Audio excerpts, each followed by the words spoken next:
Assalamualaikum warahmatullahi wabarakatuh. Waalaikumsalam warahmatullahi wabarakatuh. Bismillahi walhamdulillah. Wassalatu wassalamu ala rasulillah. Sayyidina wa habibina wa syafi'ina wa qurrati a'yunina wa maulana Muhammad ibni Abdillah la hawla wa la quwata illa billah amma ba'du wa ba'da tahiyah. Segala puji bagi Allah, alhamdulillah kita masih bisa berkumpul dalam acara Cahaya Hati Indonesia iNews TV.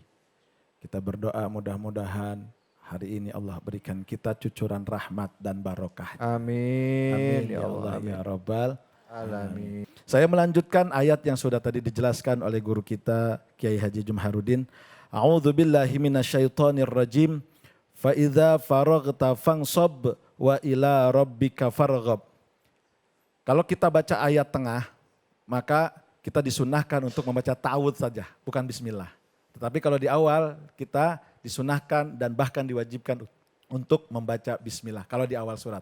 Tapi kalau di tengah-tengah, ibu-ibu cukup baca ta'awudz. A'udzubillahi minasyaitonirrajim, langsung baca ayat. Sedikit ilmu dari guru saya, Al-Maghfurlah Kiai Haji Nur Muhammad Iskandar SK, karena beliau adalah sarjana Quran. Fa idza faraghta fansab, maka ketika engkau sudah selesai dalam sebuah urusan, fangsop, bergegaslah kepada urusan yang lain. Wa ila rabbika farghab, dan kepada Tuhanmu lah tempat untuk menggantungkan harapan. Artinya apa? Di sini sudah jelas bahwa manusia enggak boleh berleha-leha. Manusia tidak boleh bersantai-santai dengan waktunya. Ingat, manusia itu di dalam kerugian. Manusia itu sangat merugi kecuali orang-orang yang beriman kepada Allah. Maka di sini ketika kita selesai di dalam melaksanakan misalkan sholat fardu, misalkan sholat sunnah, diambil lagi pahala-pahala dari ibadah-ibadah yang lainnya. Di sini diterangkan dalam tafsir Ibnu Katsir, ai idza faraghta min umurid dunya wa asghaliha.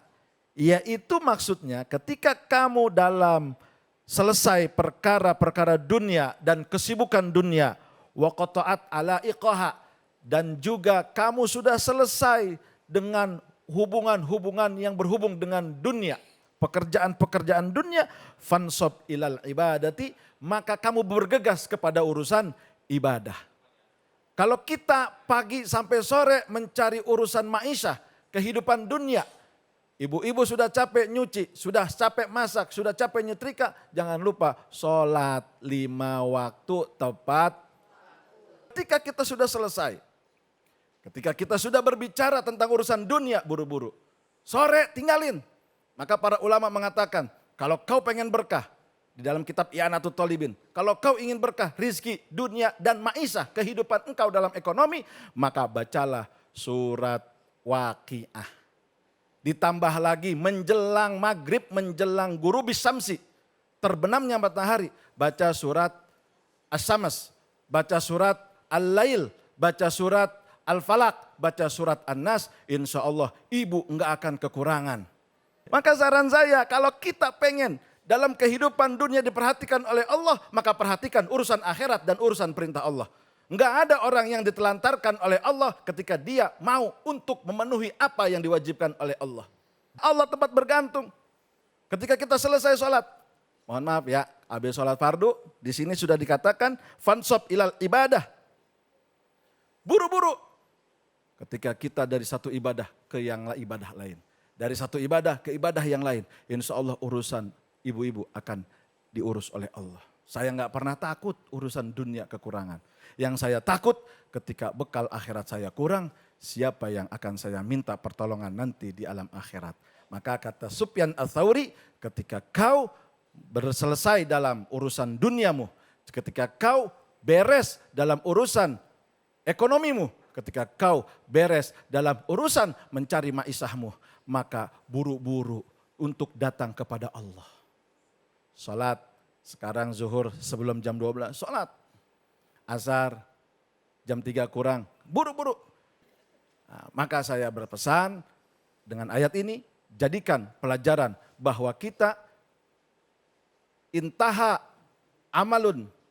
Kalau sudah selesai satu amal, yantaghiru, maka berubahlah diri kita untuk buru-buru kepada ila amalin akhir, kepada amal yang lain. Insya Allah berkah dunia akhirat dan Allah akan mengurus urusan kita. Yang terpenting jangan pernah tinggalkan Allah dalam urusan ibadah. Insya Allah urusan kehidupan kita akan ditata oleh Allah Subhanahu wa taala. Amin. Ya Allah ya Rabbal alamin. Kiai, saya mau nanya ini Kiai. Oh boleh dong. Kalau misalnya kita coba memaknai ayat yang tadi dikatakan ya, yang disebutkan tadi faidza faragta fansab. Ya. Kalau lihat terjemah bebasnya adalah apabila telah selesai satu urusan tetap bekerja keras atau tetap mengerjakan, setelah selesai kerjakan lagi urusan yang lainnya. Betul. Kira-kira begitu. Nah, kalau dari sisi pandangan masyarakat umum ini, Kiai, pada saat kita ditimpa ujian, kita ditimpa kesulitan, ditimpa musibah, Ya. gimana itu Kiai caranya kita memantapkan diri untuk masuk ke dalam tahapan selanjutnya? Ini kan tahapan selanjutnya bicara tentang kalau urusannya udah selesai. Kalau ini masalahnya nggak selesai-selesai Kiai, ujiannya itu terus, itu lagi. Maaf misalnya keadaan ekonomi yang sulit dan pas-pasan. Betul. Ya, tiap hari hidupnya gali lobang, tutup lobang, pinjam lagi, bayar, ngutang lagi, pinjam lagi, bayar, ngutang lagi. Itu terus Kiai. Ini contoh yang simpel aja ya, walaupun contohnya ada yang lain. Kira-kira Kiai, ada yang salah nggak dari doa kita? Ada nggak yang salah dari diri kita? Kenapa kita selalu diuji dengan hal yang sama? Silakan Kiai. Ya, jadi ujian apapun di dalam hidup kita semuanya datang dari Allah. Allah terangkan di dalam Al-Quran, a'udzubillahi minasyaitonirrajim, ma asaba min musibatin illa biiznillah. Tidak ada satupun ujian datang kecuali dengan izin Allah. Tapi kita ini sudah sholat Ustadz. Kita sudah dekat dengan Allah, enggak pernah kita lalain perintahnya. Lalu bagaimana? Kok kita masih kekurangan? Kata Imam Jarnuzi, diterangkan bahwa orang-orang yang ketika ibadahnya rajin tapi ujiannya tetap jalan, enggak berkurang. Satu, ada yang kurang, ilmunya enggak diterapin. Ibadahnya enggak pakai ilmu. Maksudnya gimana Kiai? Biar sholat misalkan, mohon maaf ya, kebanyakan dari kita kan sholat kayak burung matokin jagung. Ruku, sujud. Padahal kalau kita mau mutmainnah, kita mau sebentar aja tumakninah. Dalam ruku, dalam sujud. Ayo ada enggak yang suka baca subhana rabbiyal a'la wa bihamdi ketika sujud bacanya 7 kali? Ada enggak? Berapa rata-rata? 3. 2, saya tahu. 3 udah buru-buru ngangkat kepala. Pak Ustadz begitu pernah juga. Ayo bener gak nih? Nih kita hitung-hitungan nih. Jangan nyalahin Allah mulu. Allah mah gak pernah berlaku tidak adil, gak pernah. Allah maha adil.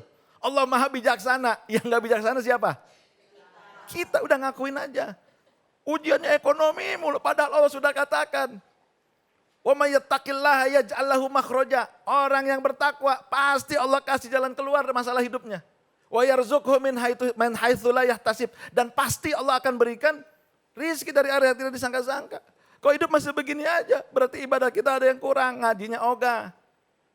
Kalau ada kita ibadah, berarti ada sesuatu yang kurang dalam diri kita, di dalam syarat dan rukunnya. Oke, itu beres. Ada lagi, cobaan dan ujian. Saya nih udah ngaji Ustadz, saya udah belajar di majelis taklim. Tapi saya hidup masih susah. Lihat, kamu sama orang tua bagaimana? Kamu sama bapakmu sama ibumu seperti apa? Ukukul walidain atau tidak? Kamu dosa apa? Tidak sama orang tua. Durhaka atau enggak? Kalau Allah melihat kita baik sama orang tua. Lalu Allah melihat kita sudah mencukupi hak Allah. Lalu Allah kasih kita kehidupan yang sulit. Ibu nanti bisa berhak menuntut Allah di hadapan mahkamah Allah nanti. Masya Allah. Tapi kalau baru sholat, ahli tahajud, ahli duha, sodakohnya di mana-mana, sama orang tua pelit, miskin seumur umur. Karena kata Imam Ghazali, ada 3 dosa yang dicepatkan di alam dunia, di antaranya adalah ukukul walidain, dosa kepada orang tua nanti akan disengsarakan. Bukan urusan akhiratnya, tapi urusan ekonominya. Maka ketika kita sudah memberikan hak kepada Allah, lalu bagaimana perintah Allah yang lain kepada orang tua? Baik, alhamdulillah. Ustadz, Ibu, saya jadi ingat ini. Kalau kita bicara ujian ya, kadangkala untuk orang-orang yang para ulama, para alim, ya, para waliullah itu menganggap ujian itu adalah jalan untuk semakin dekat dengan Allah. Betul. Ujian itu adalah caranya Allah untuk ngajak kita supaya lebih semakin mendekat, dan pada saat kita dekat sama Allah justru kita ngerasa semakin tenang. Ya, tapi buat kita orang-orang yang awam kan nggak begitu. Saya ingat ada kisah tentang orang alim gitu ya. Pada saat dia dapat ujian dari Allah, dia malah bersyukur. Hatinya yang gembira. Kenapa? Karena Allah masih ingat sama aku. Betul. Dan apa yang aku dapatkan di sini itu nggak ada apa-apanya dengan apa yang aku akan dapatkan di akhirat nanti. Betul. Gimana caranya biar bisa dapat pemikiran seperti itu? Dasarnya apa supaya kita bisa dapat kenikmatan seperti itu? Jadi pada saat diuji kita nggak ngerasa berat. Kita ngerasa ujian kesulitan ini sebagai satu nikmat. Apa yang harus dilakukan sih Ustaz? Yang harus dilakukan yang tadi, kembali farudduhu ilallahi wa rasulih. Masya. Kembalikan kepada Allah dan Rasulnya. Apa yang dikatakan oleh baginda Nabi besar Muhammad, asyadun nas bala'ul anbiya. Cobaan terberat manusia itu menimpa kepada para nabi. Tsummas solihun, kemudian orang-orang soleh. Tsummal amthal, kemudian orang-orang yang serupa orang soleh. Fal amthal, dan juga orang-orang yang mau dekat sama orang soleh. Yubtalal rajulu ala hasabi dinih, dan seseorang akan diuji tergantung agamanya. Semakin dia rajin sholat, semakin diberikan kemiskinan. Tahan enggak? Jangankan kita, orang yang sholatnya kadang telat-telat. Nabiullah Ayub alaihi salam, penyakitnya diberikan yang luar biasa. Istrinya hilang, minta cerai, meninggalkan. Hartanya ludes, tapi tetap beriman kepada Allah. Sebab apa?